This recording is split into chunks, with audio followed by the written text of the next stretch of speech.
Welcome back to Mosport. Both of our overall leaders, 1-2, are in. The two Audis taking advantage of a full course caution.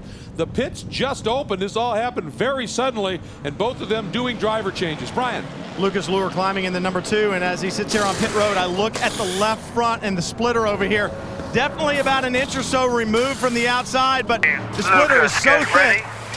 Splitter is so thick, it seems to be intact enough, and those all-important dive planes are intact. Lucas Luhr down and away. Right behind him, the number 1 car heads out. Pirro on track, and a little further down pit road, the number 6 Penske Porsche on pit road as well, and they're looking underneath the front end of that car like it has some type of splitter issue. Well, they may be splitting the strategy there with the Penske boys, but a very tight maneuver there for the number 1 machine. The wheel changer on the left rear, I think, on the 2 car was in a bit of a quandary there to get out of the way, and then the hose nearly got caught on the rear wing. So a good break there for the number 1 machine that they didn't get wrapped up in there.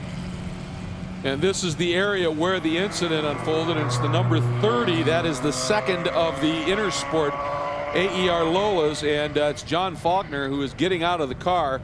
And that is big news right there, because it was a hit. It was. Look at the front end. You can see both front wheels there. That front end is completely torn off the car. And at one point we thought that maybe John's legs were exposed. So the fact that he's getting away, this was a huge wreck. Let's take a look at it from on board the number 6 car. Drops a wheel there. Boom. Drops a wheel on the exit of 1. Just ricochets straight over to the right side. That is a massive hit. About 140 miles an hour there through the exit. Look, gets wide, then picks up grip with the right side tires and smashes into the wall and destroys the front end of that Lola. And gets off to the right on the grass as it goes downhill, and that's not going to scrub a lot of speed. And there you see the debris flying, but fingers crossed that John is okay. Great to see him walking away.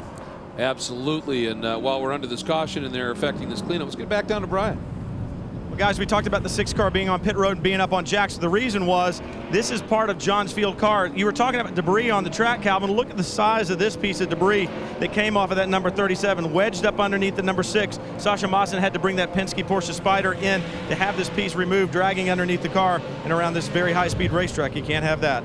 You can't, but you know, in Penske, they will work the strategy here. They would have topped him up with fuel, I suspect, Brian, and that'll give both their cars a different strategy till the end of the race. Real time here. There's that piece of debris going underneath Sascha Maassen's car as he just rides out and looking over to his right. When you're another driver on the racetrack and you see a competitor have a crash like that, you certainly feel for the moment and understand what that driver's going through. That is a big, big shunt.